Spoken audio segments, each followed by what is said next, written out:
यो AB news खबरको सङ्केत हो। यो हो कार्यक्रम पालिका बहस। पालिका बहस कार्यक्रममा हामी स्थानीय तहका जनप्रतिनिधिहरूसँग बहस गर्नेछौँ। चुनाव अगाडि जारी गरेका घोषणापत्र अनुसार काम गर्ने योजना निर्वाचित भइसकेपछि जनअपेक्षा अनुसार कार्य गरिरहेका छन् या छैनन्, यी विषयमा तपाईका जनप्रतिनिधिहरूसँग बहस गर्नेछौँ। आजको पालिका बहसमा हामीसँग हुनुहुन्छ धादिङ बेनीघाट रोराङ गाउँपालिकाका अध्यक्ष कृष्णबहादुर थपलिया। यहाँलाई स्वागत छ कार्यक्रममा। धन्यवाद। सर्वप्रथम यस बेनीघाट रोराङ गाउँपालिकालाई आम मान्छेले चिन्दाखेरि चाहिँ कसरी चिन्ने? अब सबभन्दा पहिला तपाईको मिडिया मार्फत मेरो आवाजलाई तमाम जनसमुदाय मार्फत पुर्याउनको निमित्त सहयोग गर्नु तपाईँ मिडियाकर्मीलाई विशेष धन्यवाद। साथै मेरो आवाज सुनेर बस्नुभएका तमाम जनसमुदायहरूलाई पनि म विशेष धन्यवाद भन्न चाहन्छु। यो बेनीघाट रोराङ गाउँपालिका विशेषतः भौगोलिक हिसाबले अत्यन्तै विकट र अचिलो छ, तर यसलाई हामी सहज सरल ढङ्गबाट चाहिँ जनताको घर दैलोमा विकासको पहुँच पुर्याउने प्रक्रियामा अभियानमा छौँ र मुख्यतया महाभारतको श्रृङ्खलामा रहेको अत्यन्तै विकट गाउँपालिका हो र चेपाङ समुदायहरू अलिक बेसी भएको पनि गाउँपालिका हो। त्यसैले यो गाउँपालिकालाई अब चिन्ता चाहिँ अब विकासले प्रत्येक जनताको घर घरसम्म राज्यको पहुँच पुगेको गाउँपालिका भनेर चिनिनेछ। हामी चाहिँ पृथ्वी राजमार्ग, देशको व्यस्त राजमार्ग छेउ बसेर कुराकानी गरिरहेछौँ। गाउँपालिकाको कार्यालय चाहिँ राजमार्ग छेउमै छ। यो गाउँपालिकालाई चाहिँ विकट कसरी भन्ने? यसो छ, महाभारतको श्रृङ्खलाको फेदीमा पृथ्वी राजमार्ग हाइवे छ। यसको पहाड भूभागहरू छ जहाँ अत्यन्तै विकट छ र गाउँपालिका कार्यालय रोडको छेउमा भए तापनि वडा कार्यालयहरू चाहिँ गाउँ गाउँमै छ। जस्तै हाम्रो गाउँपालिका 10, 9, त्यसपछि गएर 7, 5 र 3 नम्बर वडाको भन्दा अरू बाँकी सबै वडाहरूले हाइवे टच गरेको छैन।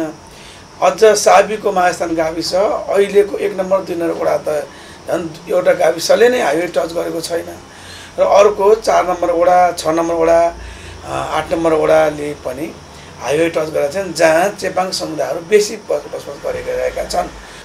भौगोलिक रूपमा विकट छ भन्नुभयो। यो विकटतालाई चाहिँ सहजतातिर सुगम बनाउनेतर्फ चाहिँ कस्तो योजना बनाउनु भएको छ? विकासको तपाईँले मोडल चाहिँ कस्तो खालको ल्याउनु भएको छ?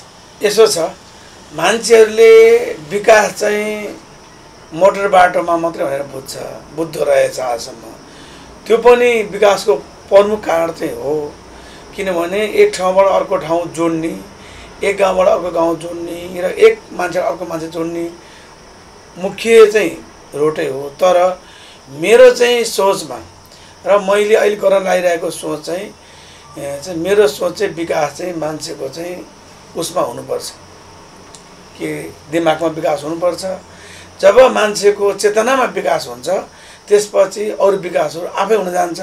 त्यसैले मैले अहिले गर्ने विकासको मोडल भनेको सबभन्दा पहिला म हाम्रो गाउँपालिकामा चेपाङ समुदाय धेरै छ जो अशिक्षितहरू छन्।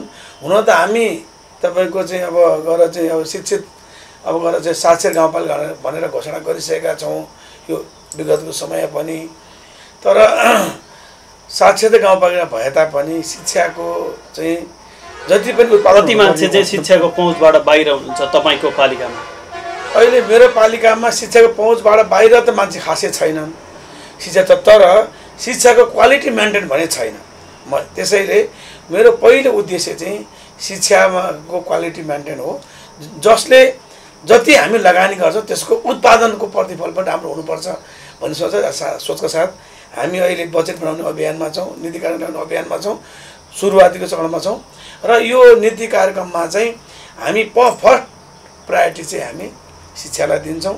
त्यसपछि अनि स्वास्थ्यलाई पनि हामी दिन्छौँ, जसले हाम्रो गाउँपालिकाको मान्छेहरूले जो सामान्य प्राथमिक उपचार नपाएर या एउटा एम्बुलेन्स भाडा नभएर हस्पिटलसम्म पुग्नु नपाउने त्यो अवस्था छ त्यसलाई हामी अन्त्य गर्छौँ र सामान्य उपचार नपाएर मान्छेहरू अकालमा मृत्यु हुने जो जो त्यो चाहिँ परम्परा विगतको परिपाटी थियो हामी त्यसलाई अन्त्य गर्छौँ र हामी पर्यटकमा पनि थोरै हामीले यसपालि पर्यटनको कुरा गर्दै हुनुहुन्छ।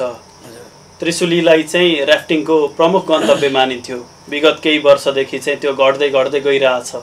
यसलाई चाहिँ विस्तार गर्न, पर्यटनको हब बनाउन चाहिँ कस्तो छ योजना? त्यसप्रति चाहिँ तपाईँहरूको पहिलो योजना बनाउँदै हुनुहुन्छ, पहिलो बजेट बनाउँदै हुनुहुन्छ, त्यतातिर ध्यान पुगेको छ कि? यसो छ, योजना त मेरो भयङ्कर ठुलो छ, तर हामीलाई सीमित साधन स्रोतले अल्झाइदिएको छ। अब तपाईँको मिडिया मार्फत म योजना दुईवटा क्लिप्स भने, मेरो सोच चाहिँ पहिलो कुरो पृथ्वी के अरे यो चाहिँ त्रिशुली जो नदी छ त्यहाँ यो धमिलो छ।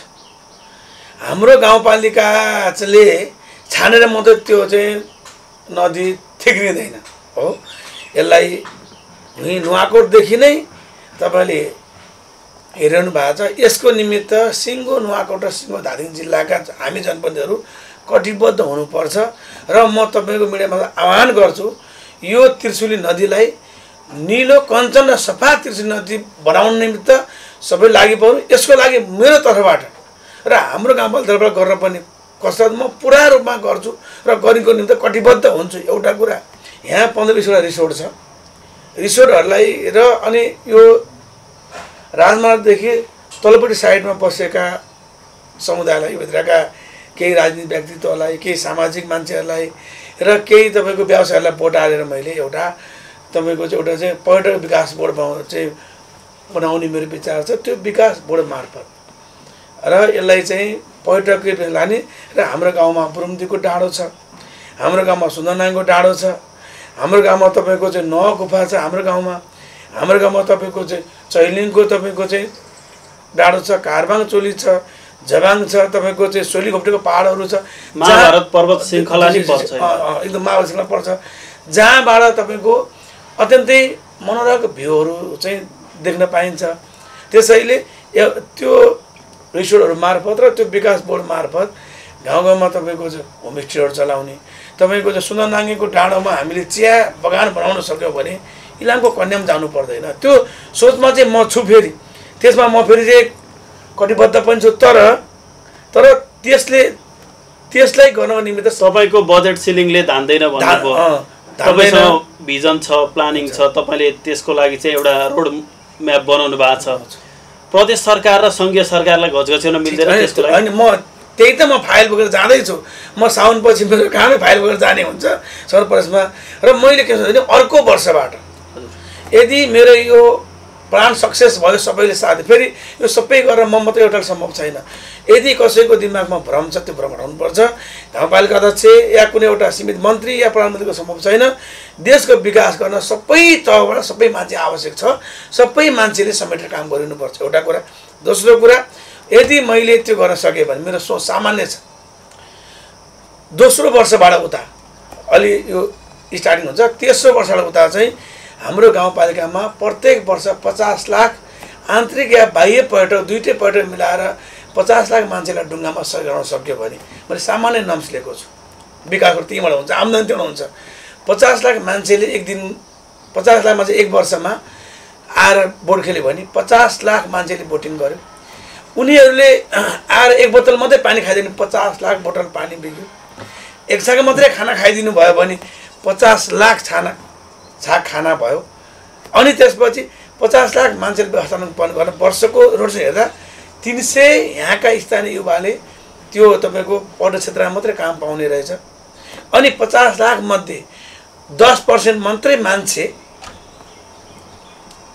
यहाँ तपाईँको चाहिँ के भन्छ अरे हाम्रो गाउँपालिकामा बस्यो भने 5 लाख मान्छे बस्छ, 5 लाख रुम बिक्री हुँदो रहेछ। मैले सरसट हिसाब गर्दा त्यो नै एउटा नमुना विकास हो। तर यो कार्य गर्न चाहिँ मैले एउटा अब गएर चाहिँ मैले एउटा चाहिँ कुन पक्ष जिम्मेवार बन्नुपर्छ यो गर्न सबभन्दा पहिला राज्य जो हामी अहिले तपाईँको सरकारमा छौँ, हामी स्थानीय सरकार, प्रदेश र केन्द्र सरकार हुनुपर्छ। दोस्रो कुरा मुख्यतया अझ त्योभन्दा पहिला मुख्यतया यहाँको आम पब्लिक नागरिक यसमा तपाईँको चाहिँ तपाईँ समावेश हुनुपर्छ। फेरि हाम्रो नेपालको कल्चर सोसाइटी अलिक फरक छ, पर्यटक एरिया भन्ने बित्तिकै अलिक फरक छ। किनभने बाहिर तपाईँको चाहिँ पहाडी एरियाको तपाईँको कल्चर सोसाइटी र हाम्रो गाउँको चाहिँ कल्चर तपाईँको चाहिँ यहाँको चाहिँ सोसाइटी मिल्दैन, हाम्रो चाहिँ सामाजिक वेशभूषा मिल्दैन, यसलाई मिलाउनु पर्ने हुन्छ। यसको लागि त्यसपछि यहाँ भएका चाहिँ राजनीतिक पार्टीका साथीहरू, सामाजिक व्यक्तित्वहरू, तपाईँको सङ्घ संस्थामा चाहिँ तपाईँको चाहिँ आबद्ध भएका मानिसहरू, अनि यहाँका तपाईँको स्कुल, यहाँका तपाईँको स्वास्थ्यकर्मी, सबै मान्छेहरूको प्रत्यक्ष सहभागी र प्रत्यक्ष सहयोगमा मात्र यी सबै कामहरू सम्भव छ। तपाईँले पर्यटन विकासको चाहिँ एउटा नमुना प्रस्तुत गर्दै गर्दा आफ्नो योजना सुनाइरहँदाखेरि यो राजमार्ग आसपासका होटेलमा खाना खाने भनौँ, सवारीमा आउने, नाइट बसहरू चढेर आउने, रात्रि बसबाट चाहिँ यात्रा गर्ने यात्रुहरूले चाहिँ ठगियौँ, अब क्वालिटीको खाना खान पाएनौँ, स्वास्थ्यवर्धक चाहिँ त्यहाँका खाना छैन भनेर चाहिँ गुनासो गर्नुहुन्छ। त्यतातिर चाहिँ गाउँपालिकाको ध्यान पुगेको छ कि छैन? होइन, छ। त्यो विषयमा चाहिँ अलि बेसी समस्या अरू गाउँपालिकाको आएको छ। हाम्रो गाउँपालिकामा बसले खाना खाने होटेलहरू चाहिँ मात्रै सीमित छ। मैले ती होटेल व्यवसाय प्लस अरू साना गरी जस्तै अब गएर मलेखुको बजार, त्यसपछि गएर चाहिँ मैनटारको विशेष गरी होटेलहरू भएको चाहिँ मलेखु बजार, सलाङघाटको बजार हो। अरू सामान्य बजारहरू छ जस्तै मैनटार होइन, तपाईँको चाहिँ महखोला, तपाईँको चरौँदी, बेनीघाट पनि छ, बेलडार पनि यहाँ 2-4 पसलहरू छ। मैले उहाँहरूलाई नीति कार्यक्रम पछाडि असारमा मैले एउटा चाहिँ उहाँलाई बोलाएर मैले त्यो विषय मैले भनेको छु र त्यो विषयमा अब मलाई लाग्छ धेरै समस्या हल भएको छ, बाँकी भएको समस्या पनि हल हुन्छ र कोही पनि आम नागरिकले बेनियार गाउँपालिकामा अखाद्य सामग्री खान पर्ने छैन। कहिलेबाट पर्ने छैन? कहिलेबाट? मलाई लाग्छ यो त प्रक्रिया सुरुवात भइसकेको छ। यसको निर्मूल केही समयपछि हुन्छ।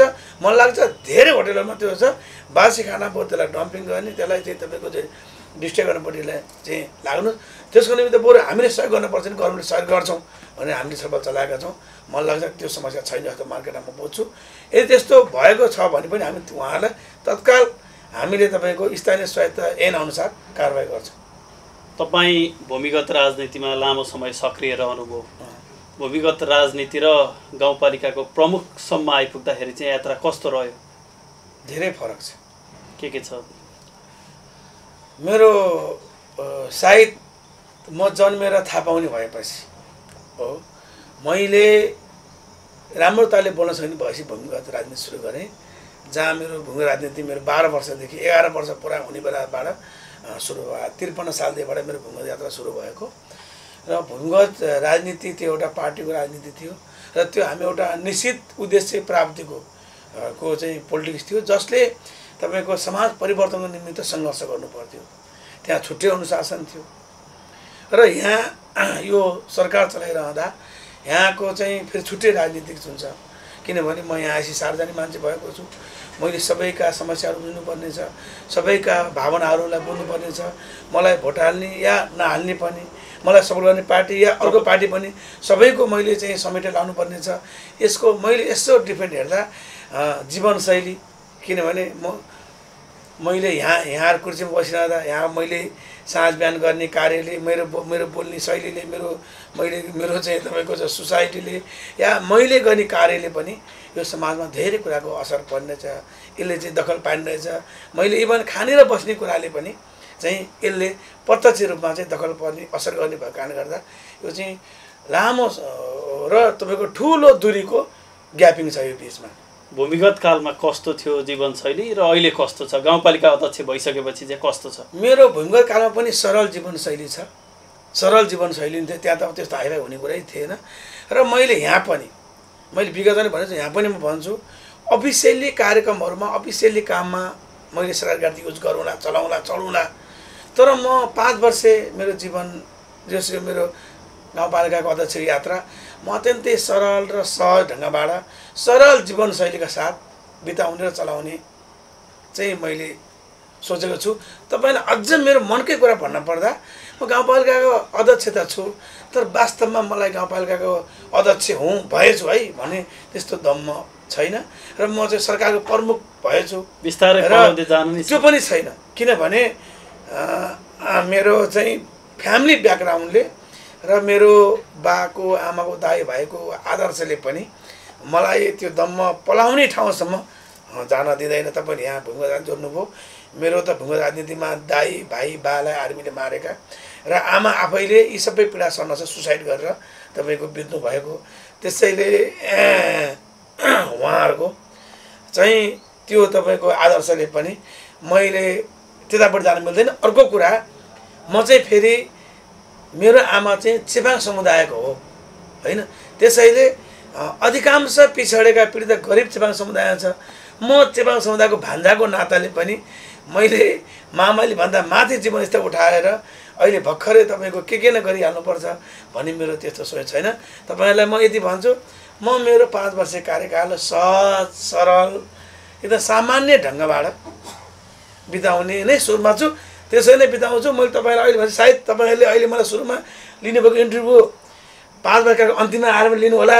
त अन्तिममा पनि तपाईँहरूसँग मेरो यस्तै बात हुन्छ। तर म यति गर्छु, यो स्थानीय सरकार कुनै व्यक्ति विशेषको बनाउँदिनँ, कुनै पार्टी विशेषको बनाउँदिनँ। यो स्थानीय सरकार तमाम यो गाउँपालिकाको 34,000 जनसमुदायको र 34,000 मान्छेहरूको प्रत्यक्ष अनुभव गर्ने गरेर बनाउँछु। म विगत जस्तो कुनै एउटा व्यक्तिको या थरको सरकारको रूपमा म चिनाउँदिनँ र चिनाउने कोसिस पनि गर्दिनँ। अब भर्खरै निर्वाचन सम्पन्न भएको छ, चुनावी एजेन्डाहरू चाहिँ के थिए, तिनलाई चाहिँ परिपूर्ति गर्ने स्रोत सामर्थ्य चाहिँ कस्तो छ, कसरी अगाडि लैजानुहुन्छ? सहज छ। चुनावमा उम्मेदवार दिँदै गर्दा मैले घोषणापत्र नै बनाइनँ, एजेन्डा नै मैले केही राखिनँ। फेरि पनि म तपाईँलाई भन्छु, विजय भएर आएपछि पनि मैले कुनै एजेन्डा तय गरेको छैन। किन थाहा छ? तपाईँ पछि आउनु होला, पहिले भन्छु म। नेपालमा होइन विश्वमा अहिले पोलिटिक्स हेरासमेन्ट छ। तपाईँले काठमाडौँ महानगरपालिका, धरान उपमहानगरपालिका जस्तो ठाउँहरूमा, धनगढी महानगरपालिकामा स्वतन्त्र उम्मेदवार जितिरहेको छ। मेरै धादिङमा पनि नीलकण्ठमा तपाईँको चाहिँ 2-3टा वडा चाहिँ स्वतन्त्र जितिरहनु भएको छ होइन। मैले किन भन्दा भने चुनाव आयो, एजेन्डा बनाउँछ नेताहरू, यहाँ गर्छु त्यहाँ गर्छु त्यहाँ गर्छु त्यहाँ गर्छु। अब मैले गाउँमा गएपछि नन्दको आके जहाँ ठुलो छ झलुङ्गे पुल हालिदिन परेर उस्तै पऱ्यो। मान्छेले यहाँ मोटर लेभल पुल भन्छन्, अनि एउटा मोटर लेभल पुलमा कति 20-50 करोड जान्छ। मेरो गाउँपालिका बजेट छ 15 करोड 16 करोड भान्डा पाउँछ, अनि सम्भव छ। अनि मान्छेमा तीबाट बिर्सिन पैदा हुन्छ। जब मान्छेहरू माग ठुलो हुन्छ अनि हामी के गर्छौँ, चुनावमा वावा ताली खान, भोट खानलाई यहाँ गर्छौँ। म भन्ने भने चुनावमा भाषणै गरिनँ। किन नगरे भने मैले जनतालाई झुकाउनु छैन। किन? म सामान्य ग्रासबाट उठेर आएको मान्छे र म भर्खर युवा छु। म जति वर्ष अहिले बाँचेको अहिले भएको छु, म 37 वर्ष भएँ, 26 वर्ष मेरो राजनीति यात्रा हो। अब म जति वर्ष मलाई लाग्छ म 70 वर्ष यता त मर्दिनँ होला होइन। सामान्य मान्छेको स्वास्थ्य कारणले यही होला भनेपछि अझै आधी उमेरमा बाँच्नु छ भने म आधी उमेरै राजनीति गर्नु छ। अहिले भर्खरै गाउँपालिका अध्यक्षमै मेरो पोलिटिक्स ध्वस्त गर्नु छैन। जनतालाई मैले बोलेको कुरा त पुरा गर्न सकिनँ भने त त्यो पागल लाग्नु हुँदैन। तर म फेरि पनि भन्छु, एउटा कुरो के हो भने मैले गाउँपालिकाले को साधन स्रोतले भ्याएसम्म र स्थानीय स्वायत्त शासनको कानुनको अधीनमा रहेर गर्न मिल्ने विकासमा सबै गर्छु। यसमा मैले नम्स लिएको छु। पहिलो नम्स, हाम्रो गाउँपालिकामा 1-1.5 वर्षमा पूर्ण रूपमा उज्यालो गाउँपालिका बनाउने छु। यति चाहिँ तपाईँ सांसदले भ्याउँछ। अर्को, सकभर प्रत्येक घरमा 1-2 वर्षभित्रमा खानेपानी चाहिँ पर घर एक धारो, प्रत्येक घरको धारो खानेपानी बनाउने छु, स्वस्थ पिउने खानेपानी बनाउने छु। अर्को कुरा, मैले हाम्रो गाउँपालिकाभित्र मान्छेलाई सबै मान्छेहरूलाई तपाईँको क्षमता वृद्धि गर्नेछु, त्यति चाहिँ भ्याउनेछु, क्षमता गर्नेछु। र महिलाहरूमा केही कार्यक्रम लिएको छु। हाम्रो गाउँपालिकामा म भन्नेछु, हाम्रो गाउँपालिकामा 15,000 समथिङ महिला समुदाय छ। त्यसमा 10-11 हजार समथिङ महिलाहरू चाहिँ जो नागरिकता प्राप्तवाला महिलाहरू छ, उहाँहरूलाई म आमा समूह या कुनै एउटा समूह मार्फत सबै वडामा आमा समूह बनाएर उहाँहरूलाई नजिकबाट आय आर्जनको कार्यक्रम ल्याउने छु। जसले एउटा महिला, म 5 वर्ष कार्यकाल निस्केर बाहिर निस्किने बेलामा सकभर 100मा त सकभर मेरो 70% गर्ने प्लान छ। कमसेकम 50 ओभर महिलाहरूले आमा खुवाउने औँसी माइत जाने बेलामा बुढासँग 1000 रुपियाँ मागेर कसैले किन्ने पर्ने व्यवस्थाको अन्त्य गर्छु। सामान्य एउटा टिप गर्न नम्स बताउँछु मलाई। यो नम्स अन्त कसरी गर्छु भने त्योसँग जोडेर चेपाङ समुदाय छ। तपाईँको त्यही रेडियो टिपबाट या टाउको भगे टाउकेमा न्युज आउँथ्यो होइन, बिरारोना गाउँपालिकाका चेपाङहरूले वैशाख जेठ असारमा खान नपाएर 3 महिना पछाडि चाहिँ भोकमरी लाग्छ भन्ने यो हलसम्म छ। यसलाई म हल गर्ने लाइनमै छु। त्यही भएर अहिले बजेट म उत्पादनमा हाल्दैछु।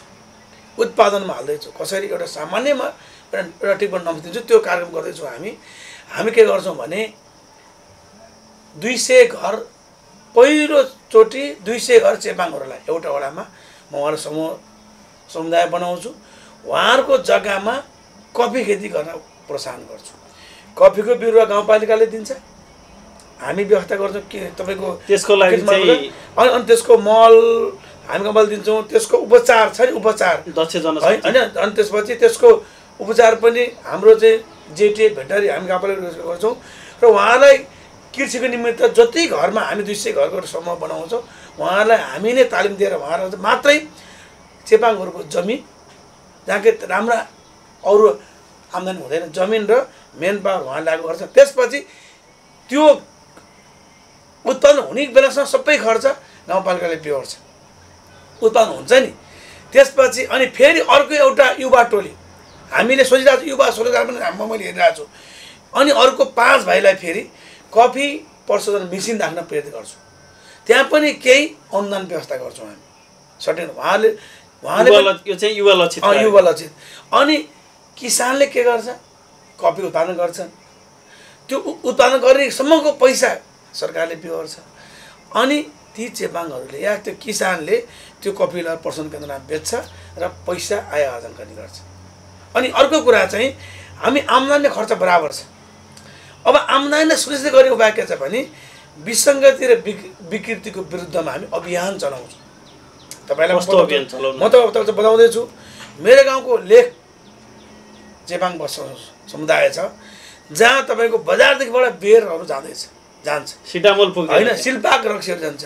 अझ दुर्भाग्यवश म भन्छु, स्कुलको मास्टर छन्, उहाँको पसल छ, पसल छेउमा महिनामा 1 टिप जति बेरको बोतलहरू खाली हुन्छ, सिसीहरू खाली हुन्छन्। यसलाई बिस्तारै म अन्त्य गर्दैछु। म मेरो अभियान के छ भने पहिला चाहिँ घरपालुवा बन्द गरेर सिलप्याक खोल्दै थियो। अब म सिलप्याक बन्द गरेर बरु घरपालेको घरका जाँड खाऊ, घरका रौस खाऊ भन्ने अभियानमा छु म। किन उहाँहरू खानै हुन्छ नि, मर्दा पर फेरि मैले यो तपाईँको अब यो मैले नखाऊ भने पनि त मेरो सम्भव छैन होला यो। किनभने म रीतिरिवाजमै चलिआएको परम्परामै चलिआएको कुरा त रोक्न सकिँदैन। किनभने अब अहिले म यस्तो गर्छु भनेर ओभर स्मार्ट बनेर अर्थ छैन। हाम्रो ब्याकग्राउन्ड हाम्रो चाहिँ तपाईँको ग्रास ग्राउन्ड हेर्नुपर्छ। ग्रासमा खान्छ, चेपाङहरूले खाएकै हुन्छ, मेलापातमा जाँड चल्छ, खेतालामा चाल चल्छ, न्वागीमा तपाईँको चाहिँ रक्सी चल्छ, इभन मर्दा पनि रक्सी चाहिन्छ, झन्डा पनि रक्सी चाहिन्छ भने त्यो त गर्नुपर्छ। त्यस कारणले गर्दाखेरिमा चाहिँ म विकृति विसङ्गति विरुद्धमा अभियान चलाउँछु र आर्थिकलाई बचाउने काम गर्छु। यति काम गर्छु र त्यसपछि मैले यति गरिसकेपछि अनि केही मुख्य सडकहरू केन्द्र र सङ्घको चाहिँ साझेदारीमा हाम्रो पनि केही लगानीमा सकभर एउटा वडामा 10 किलोमिटर कालोपत्र चाहिँ गर्ने अभियानमा छु। एउटा वडामा एउटा सडक चाहिँ 5 वर्षभित्र त्यो सम्भव खोजिरहेको छु। 10 किलोमिटर गर्ने सडक छ। अर्को चाहिँ म हाम्रो गाउँपालिका 7000 घरधुरी छ। प्रत्येक घर 5 वर्षपछि एउटा घर तपाईँले पाउनुहुने छैन एउटा फुलको गमला नभएको। 1 घर 1 फुलको गमला अभियान ल्याउँदैछु र अर्को 3 वर्षपछि यो सडक छ, पृथ्वीनारायण हाइवे छ सम्म त मलेकुदेखि मखलासम्म लगभग यो हाइवेमा मैले हाइवेको दायाँ बायाँ किनारामा हरिया रुख र फुलका बुट्यानहरूले भरिपूर्ण हुनेछ, जहाँ यो बाटोमा सयर गर्ने तमाम नेपाली या विदेशी पर्यटक समुदायहरूले आनन्दको चाहिँ सास फेर्न पाउनुहुनेछ। यति चाहिँ मैले गर्छु। अब हामी कार्यक्रमको अन्त्यतिर छौँ। तपाईँले आफ्नो 5 वर्ष योजना सुनाइरहनु हुँदाखेरि चाहिँ यो स्थानीय सरकारलाई चाहिँ चुस्त दुरुस्त बनाउन आफ्नो योजना अनुसारको काम गर्नलाई चाहिँ सङ्घ र प्रदेश सरकारसँगको समन्वय र सहयोग चाहिँ कस्तो हुनुपर्छ सङ्घ र प्रदेशबाट? सङ्घ र प्रदेशको समन्वय र सहकार्य चाहिँ सबैभन्दा बढी निकट र नजिक हुनुपर्छ। जब मैले यहाँ कार्यक्रम सोचेको छु त्यो कार्यक्रम तपाईँको चाहिँ सङ्घले गरिदिएन भने अर्थ हुँदैन। त्यसैले हामी भनेको छोरा हौँ, बच्चा हो। सङ्घ र प्रदेश भनेको बाआमा माउ हो। माउले आफ्नो चल्लालाई जसरी छोप्छ त्यसै गरी छोप्नुपर्छ। अहिले देश परिवर्तनको सम्भावको एकमात्र कोही मान्छे भने आदरणीय प्रचण्डै हो। म त यो भन्छु पृथ्वीनारायण शाहपछिको नेता भने नै प्रचण्ड हो। पृथ्वीनारायण शाहले, म तपाईँलाई रोकेँ, पृथ्वीनारायण शाहले 7वटा विकास, 5वटा विकास क्षेत्र, 14वटा तपाईँको चाहिँ अञ्चल र 15 जिल्ला बनाउनु भयो। प्रचण्डको नेतृत्वमा 7वटा प्रदेश, त्यसपछि गएर तपाईँको के भन्छ अरे 753 गाउँपालिका र 77वटा जिल्ला बनाउनु। र म त तपाईँको मिडियामा के भन्छु भने यदि नेपालमा कसैले नोबेल पुरस्कार पाउँछ भने त्यो नोबेल पुरस्कारको पनि त पहिलो हिस्सा भागीदार चाहिँ र पहिलो अधिकार चाहिँ आदरणीय अध्यक्ष प्रचण्डकै हुन्छ। र त्यसैले उहाँले मलाई पनि भन्नुभएको छ समग्र विकासको निमित्त केन्द्रीय सरकारमा मैले गर्ने पहल फेरि पहिलो हुन्छ भन्नुभएको छ। त्यसैले म फेरि तपाईँलाई भन्छु केन्द्रीय सरकारले हामी स्थानीय तहको जति पनि स्थानीय तह छ त्यसको विकासको एउटा चाहिँ मोडेल तयार गर्ने हो। हामी त तलको हामी भने एउटा डिपिआर गर्ने अर्थात् त्यो तलको तपाईँको चाहिँ हामीले समग्र चाहिँ प्लानिङ बनाउने काम, गाउँले प्लानिङ बनाउने हो, समग्र विकास गर्ने नै केन्द्र सरकार हो। त्यसैले चल्लालाई माउले छोप्यास्ताले छोप्न सक्यो भने तलको समग्र विकास हुन्छ, त्यसले ग्रोथ हुन्छ, बढ्छ, बलियो हुन्छ। यदि तल छोप्न सकेन भने यो के हुन्छ, मर्छ। चल्लालाई पनि चिसोमा माउले छोप्न सकेन भने चल्ला मर्छ नि। जब जुन माउले चिसोमा तातो लिएर छोप्छ त्यसको वृद्धि ठुलो हुन्छ। यहाँको महत्त्वपूर्ण समय दिनुभयो, समय र जानकारीको लागि धन्यवाद। हस्, तपाईँलाई पनि धन्यवाद। मेरो आवाज तपाईँले तमाम जनसमाजमा सुन्नको निमित्त महत्त्वपूर्ण भूमिका निर्वाह गर्नुभएकोमा तपाईँ लगायत तपाईँको टेलिभिजन परिवारलाई म विशेष धन्यवाद साथ आभार प्रकट गर्छु। आज हामीसँग हुनुहुन्थ्यो धादिङ बेनीघाट रोराङ गाउँपालिकाका अध्यक्ष कृष्णबहादुर थपलिया। लामो समय भूमिगत राजनीतिमा उमिनुभएका थपलियासँग 5 वर्षीय योजनाका विषयमा बहस गऱ्यौँ। यदि तपाईँ पनि आफ्नो पालिकाको विषयमा जानकारी दिन चाहनुहुन्छ भने हामीलाई सम्पर्क गर्न सक्नुहुनेछ। खबर भित्रको खबरको लागि हेर्दै गर्नुहोला एबी न्युज खबर। नमस्कार।